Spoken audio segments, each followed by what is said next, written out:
My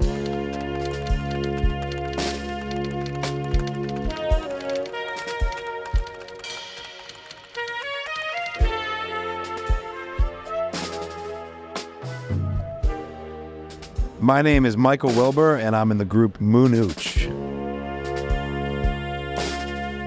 Hi, I'm Wenzl from Moon Hooch, and I'm here to talk about music. So when my grandfather died, I inherited his saxophone, and I remember starting to play it after school and just feeling like this crazy emotion I never felt before, like just having something vibrate, and like it just changes the whole vibe. My favorites were Charlie Parker, Lester Young, Coleman Hawkins, John Coltrane, Dexter Gordon, Sonny Stitt, Sonny Rollins, all the Sonnys.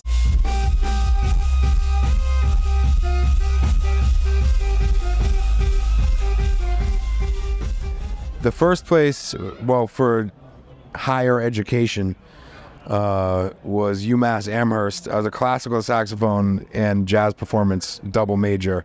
Then I transferred to the New School for Jazz and Contemporary Music in New York City. I was playing on the streets with a bunch of different groups and different combinations of people, and then came across Wenzl and the original drummer James, and we started playing together and fell musically in love. Like about a year before I started working with Moon Hooch, when I was on a cruise ship producing house music and also kind of being very disillusioned by the jazz scene. And kind of I had this moment where I felt like my old self died almost, like this jazz player aspiring to play jazz clubs was just like, it's an empty dream, man. No one's gonna come to the shows, no one gives a shit. And so I literally went and like Googled how to produce electronic music. That's how I got into it. And so for a while I stopped playing saxophone, just started producing. And then when I got back to New York, met Mike, and it, for a moment there was a little bit of a clash there, because Mike was like on a deep exploration of like very existential and free music, and I wanted to just play pop music straight up.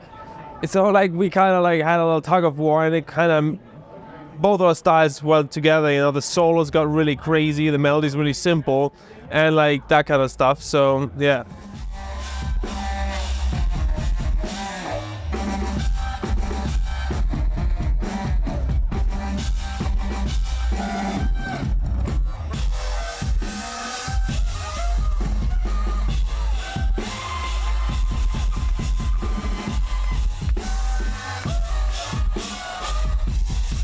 So originally it was just two tenor saxophones, and then Wenzl invented the traffic cone sax to lower the pitch because we couldn't afford a bass sax.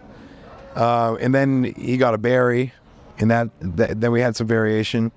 But he was also producing house music at the time on Ableton. I mean, it started with me having inspiration by the cruise ship, which the band all have a click track. And in jazz, that's not very common. But in other types of music, it's pretty common. So that was the first time on the cruise ship that I played with a click track. And I was like, oh, if we did that, we could add so much elements that would free up so much. So then we started experimenting with that, and we were then able to produce the whole show in advance and just kind of play along with the effects as they're happening.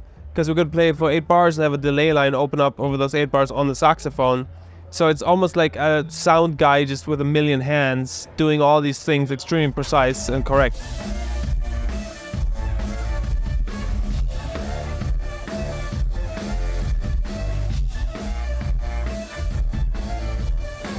What happens when something is very complex, like a saxophone, like people try to master it and get so heady about it that soon they lose all their listeners. Because, you know, it's all about those new 251 licks and like in all keys and whatnot, which is all dope. And we did that for 10 years, just like really nerding out on the saxophone. But we wanted to actually like connect to people. So we simplified the music a lot. Just really start repeating simple phrases and be rhythmically accurate. Because a lot of jazz is rhythmically extremely sloppy, but harmonically very accurate. We like simplified the harmony and made the rhythm more precise. So That's how we pierced through the veil and got into the listeners' hearts.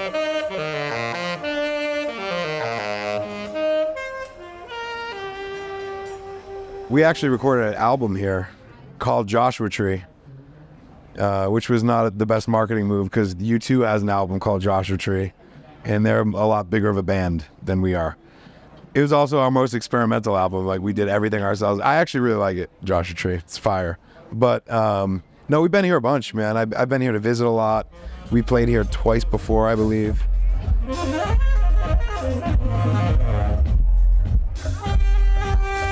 We're actually about to release a new album, and this is an original album, and it's kind of a fusion of our journey of like all the old original Moon Hooch stuff, all original music, but also with like a twist of like a new compositional angle and sonic angle that none of our first albums had.